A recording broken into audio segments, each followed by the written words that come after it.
Senior নারী দলের পর এবারে জুনিয়ররাও গড়ল ইতিহাস। অনূর্ধ্ব-20 নারী এশিয়ান কাপের মূল পর্বে জায়গা করে নিয়েছে আফিদা খন্দকারের দল। কোয়ালিফায়ারে নিজেদের শেষ ম্যাচে সাউথ কোরিয়ার কাছে 6-1 গোলে বিধ্বস্ত হলেও সেরা 3 গ্রুপ রানার্স আপ দলের একটা হয়ে ওরা যাচ্ছে থাইল্যান্ডে। আগামী এপ্রিলে হবে সেই লড়াই।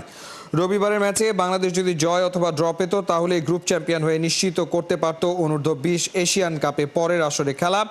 সেটা না হলেও পিটার বাটলারের দল গোল ব্যবধানে ভালোভাবেই ছিল এগিয়ে।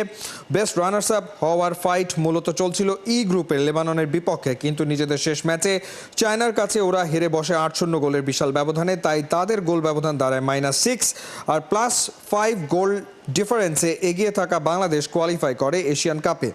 কোয়ালিফিকেশনের দৌড়ে সেরা 3 রানার্স আপ ক্যাটাগরিতে বাংলাদেশের সাথে জায়গা করে নিয়েছে সি গ্রুপে চাইনিজ তাইপে।